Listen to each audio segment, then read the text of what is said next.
think we can all agree that feminists are among the worst people on earth. I think the list goes communists, Nazis, orcs, people who work for CNN, rapists and killers, and then feminists. I think that's the list. But the problem is they drive people so crazy that we start to react and we start to say stupid things. I am finding that is happening with the Harvey Weinstein scandal. We're going to talk about that, how to react to this insane campaign against men that feminists launch anytime there is any kind of a sex scandal. Also, we have the mailbag. Yeah. Great questions today. Stay tuned. Trigger warning. I'm Andrew Klavan. This is The Andrew Klavan Show. I feel hunky-dunky, life is tickety-boo. Birds are winging, also singing hunky-dunky-doo. Ship-shape, tipsy-topsy, the world is zippity-zing. It's a wonderful day, hurrah, hooray! It makes me want to sing. Oh, hurrah, hooray! Oh, hooray, hurrah! All right, the mailbag is coming up. And, yesterday we did the conversation. It was like one gigantic mailbag. Yeah, it went really well, I thought. And you can get that. You can go on iTunes and find that. Our iTunes channel, is that it? It's just a podcast in your feed. Excellent. And while you're there, you might want to check out Another Kingdom, me and Michael Knowles, our fictional podcast. Go on. I think it's gotten, I don't know how many reviews it's gotten, over 70 last time I looked. They're all 5 stars. So you want to check that out. Well planted, though.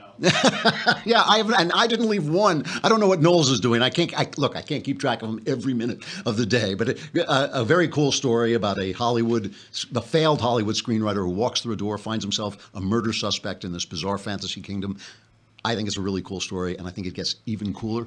Here, if you want to be in the mailbag, you got to subscribe. It's a lousy $10 a month, and you can ask questions about your personal life, religion, politics, anything you want. I will answer them. Answers are guaranteed 100% correct and will change your life on occasion for the better. If you subscribe for a year, it's only 100 lousy bucks. Plus, come on. I mean, the leftist tears tumbler. Don't leave home without it, because those it's not right to drink leftist tears, but they taste so good. You just can't stay away. Stamps.com. Before we start talking about Harvey Weinstein and what a slob what an alleged slob. I have to keep saying this. He's an alleged slob. He's an alleged piece of scum. He's an alleged accused dirtbag. He's not, we can't just call him a dirtbag. He's accused, alleged. Stamps.com, however, is not alleged. It is an excellent, excellent service that will keep you from stopping in the middle of your day, driving to the post office, waiting online, hoping they've got what you want, hoping the guy behind the counter is a nice, decent human being. Don't have to do any of that, because Stamps.com brings all the services of the U.S. Postal Service right into your computer. They just stuff them right in there, and there they are whenever you need them. You can buy and print official U.S. postage for any letter, any package, any class of mail using your own computer and printer. Stamps.com makes it easy. They'll send you a digital scale that will automatically calculate the exact postage. Stamps.com will even help you decide the best class of mail based on your needs. I am so absent-minded, and I won't say I'm disorganized, but I'm very focused on one thing all the time. I have the opposite of attention deficit disorder. When I'm focused, I'm completely focused. If I have to stop and go to the post office, it just kills my whole day. Stamps.com gets rid of that. All you do, go to Stamps.com, and right now you can enjoy their service with a special offer that includes a 4-week trial, plus postage and a digital scale without long-term commitments.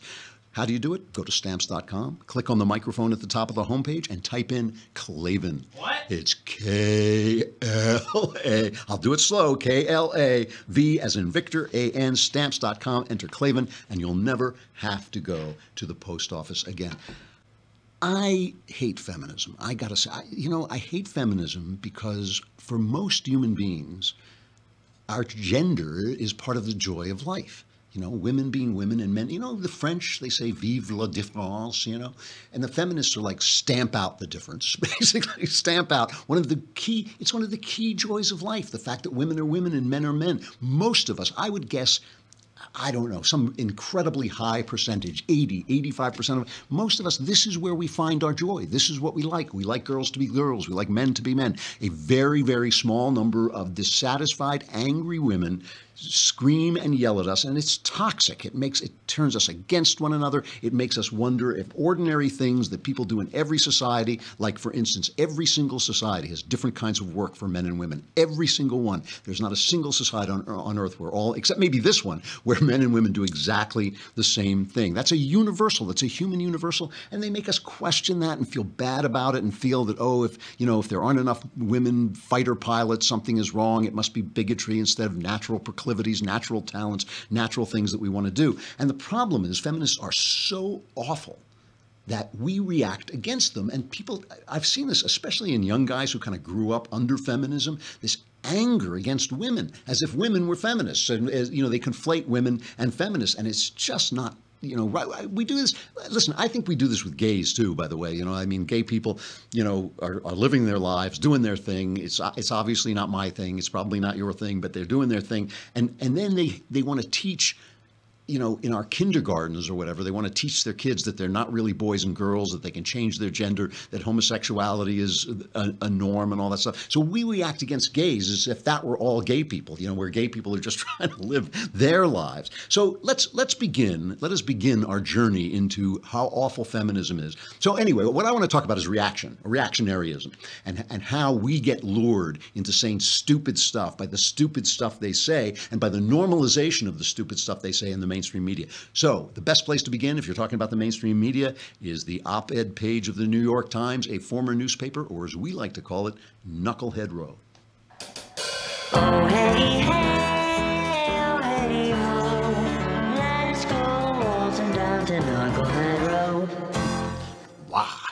Knucklehead Row today from Lindy West, okay? And we know what we're going to think of Lindy West because she is the author of Shrill, Notes from a Loud Woman. So you're going to love this, right? So Woody Allen, also a guy who is alleged to have done some really bad sexual stuff, and obviously ran off with his, I don't know what you'd call her. She wasn't his stepdaughter exactly, but she was the adopted daughter of the woman he was living with.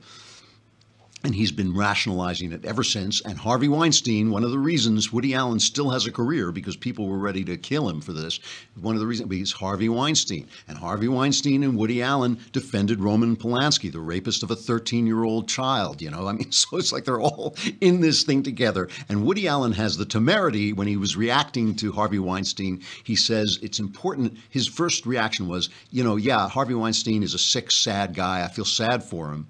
I don't feel so sad for him, but this is Woody Allen.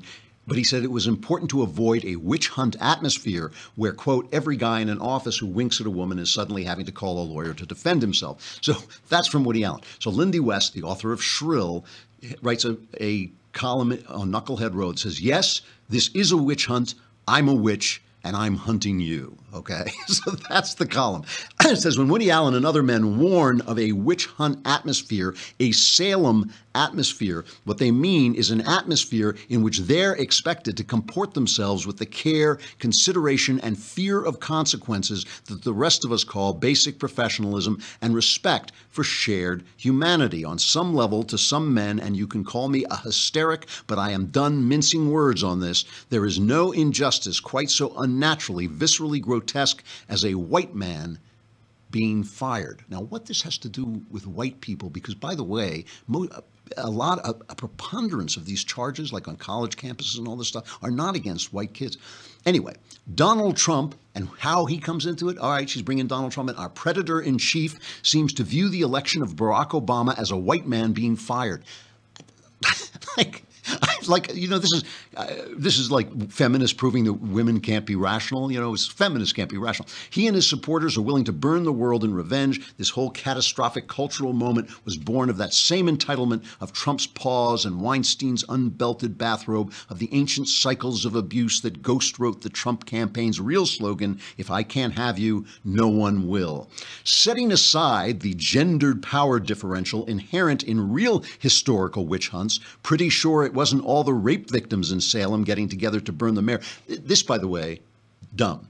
The Salem witch hunts were started by girls. Girls got hysterical. There was a slave named Tituba who stirred them up with stories of voodoo and witch hunts and all this, and they got hysterical and started to charge people. The people who were charged were men and women both. When you look at the list of people who were executed and convicted of witchcraft, more women than men, but plenty of men as well. There weren't that many. I mean, there were too many. One is too many, but there weren't that many.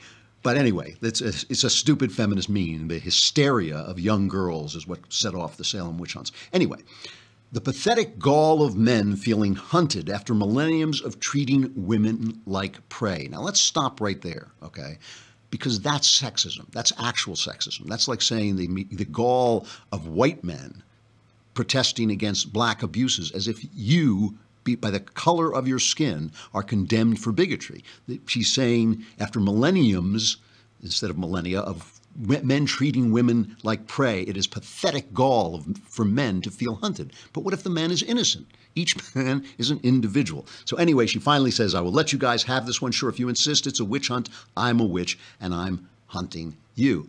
But there is a witch hunt. I mean, feminists have stirred up a witch hunt, and they stirred it up from the very beginning. They told young girls that they should have the same rights, as they call it, to have anonymous, meaningless, feelingless sex as men do. And then women started to do that on college campuses and started to think, you know what, I don't feel so good about myself. And then they started to accuse men of raping them who maybe hadn't raped them or at least deserved a fair trial. Here in California, Jerry Brown, right, one of the poster children of old-fashioned leftism, just vetoed a bill. You remember that the Trump administration revoked Obama's Dear Colleague letter that was sent out to universities telling them that they basically had to take the word of anybody who accused a young man, of sexual malfeasance, right? So the boy no longer had the right to go to the cops if he was accused of rape. He went before a kangaroo court, what they call now a Title IX kangaroo court, and he was thrown out of school without any way of defending himself. And these kids had to sue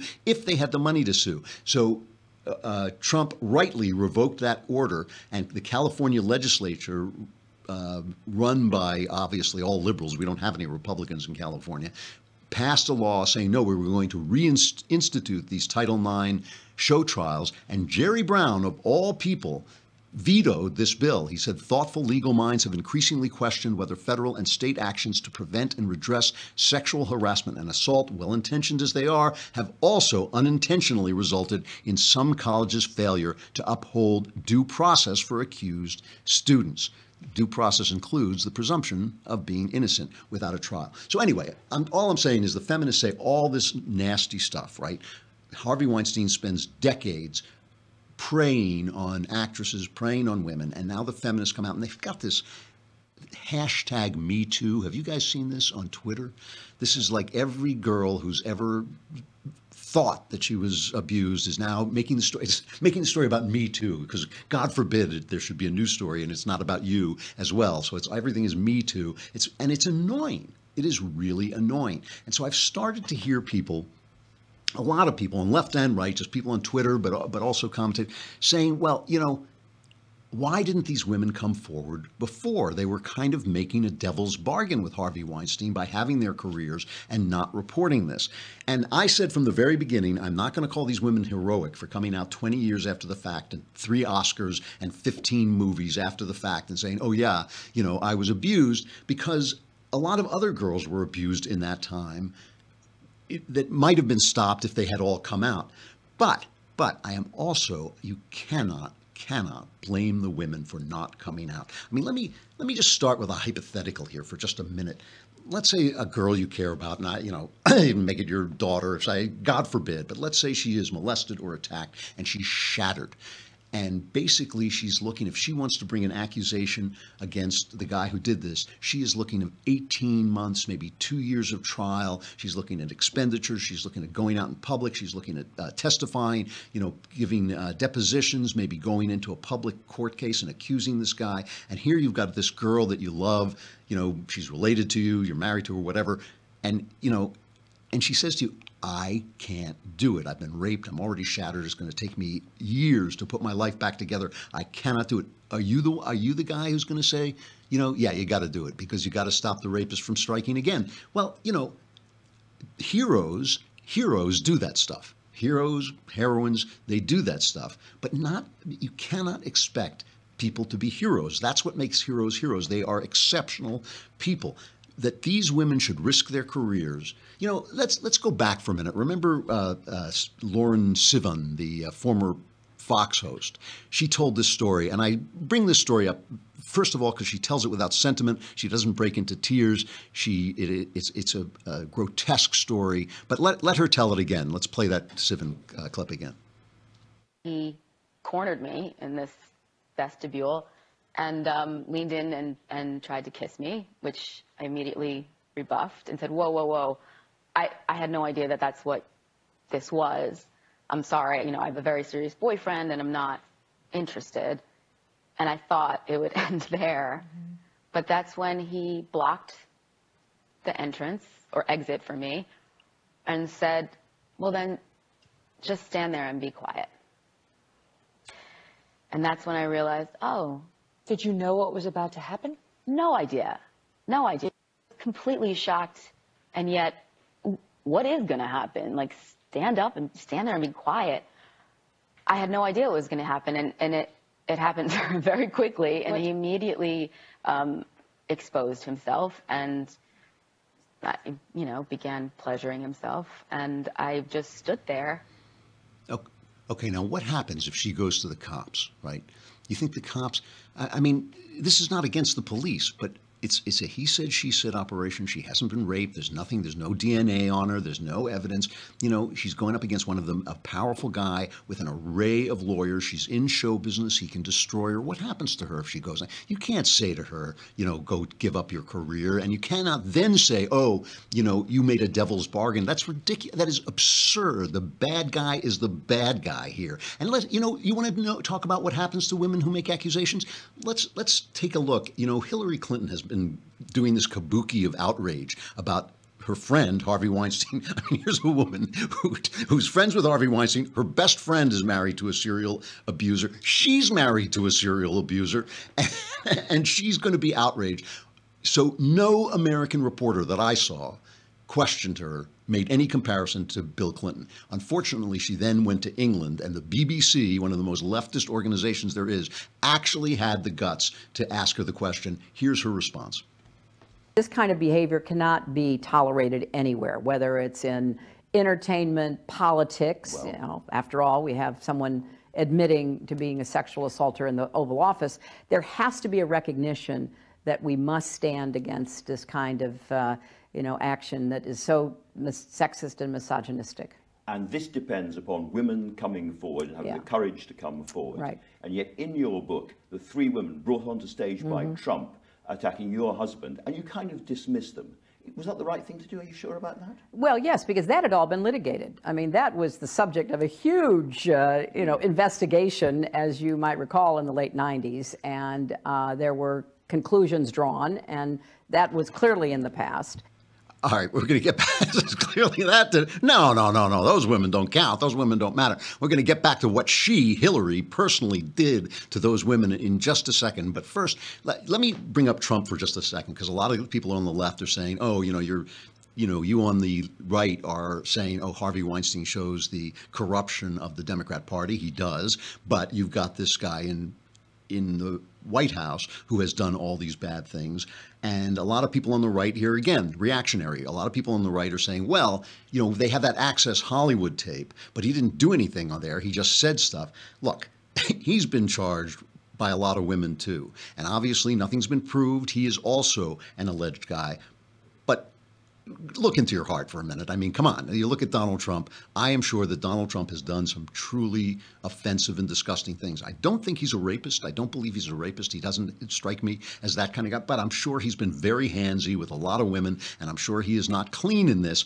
You know, I don't think he should be, you know, impeached for anything he did before he came into the White House. But I'm not going to make excuses for him either. You know, I'm not going to do it. I'm not going to react. These guys are out of line. They are abusive. They are treating women abominably, and they treat people. This is the other thing about Harvey Weinstein. He treated people abominably. But let's talk about the women who came out against Hillary Clinton, because this is what I'm talking about. Linda Bloodworth Thompson, right? She is the TV writer. She did Designing Women, very successful TV writer, big friend of Bill and Hillary. Okay, she writes in the Hollywood Reporter.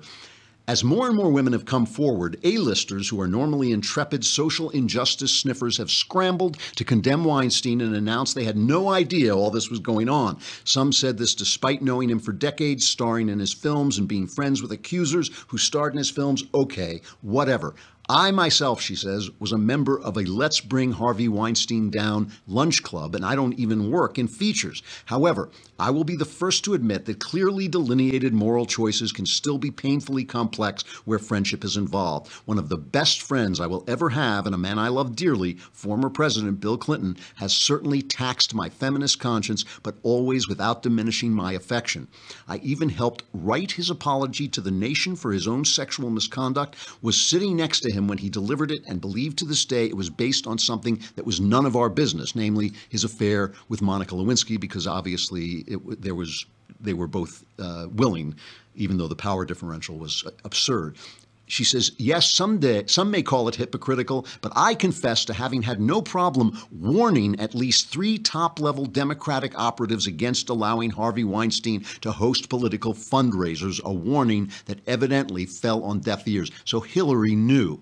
If Linda Thomason was talking about this to Democrats, and she's best friends with Bill Clinton, Hillary Clinton knew about Harvey Weinstein too. So all that stuff is just absolute nonsense. And while we're talking, this is the other thing. These women come forward and it's all consensual. It's all consensual. She chased me. She chased me. Here are the 3 women that the BBC guy was talking about: Paula Jones, Kathleen Willey, and Juanita Broderick. Juanita Broderick says she was raped. Kathleen Willey, well, I'll come back. Let me come back to Kathleen Willey because that's a story in and of itself. But here are the 3 of them detailing the things that were done to them in an interview with Breitbart. This is cut number, you got it? Yeah, play it. 9. This is what I would like to say. Rape, physical assault, sexual assault, sexual harassment. I want to say this to the mainstream media, Andrea Mitchell, Jake Tapper, all of these people. These are not infidelities. No. A rape is not an infidelity. These are crimes. Any other people would be in jail. Yes, they would be. They would be in jail for a very long time. This is no longer about infidelities, indiscretions, girlfriends, sex, interns, none of those. This is about a serial rapist, a predator, and his wife, who has enabled his behavior all of these years. She's taken personal betrayals and turned them into political opportunities, and it's just that simple. We 3 are victims. He exposed himself to me. That's a crime. They're not supposed to expose yourself to people. These are not infidelities. All right, so that's Kathleen Willey, and I'll talk some more about her and what happened to her in just a second. I got to say goodbye to Facebook and YouTube. Come on over to thedailywire.com, and you can hear the rest. And we've got the mailbag coming up, so you got to be there, because otherwise you're going to still have the same problems you have right now. If you come on over and subscribe for a lousy $10 a month, you can be in the mailbag, and I will solve all your problems, and it will be a brand new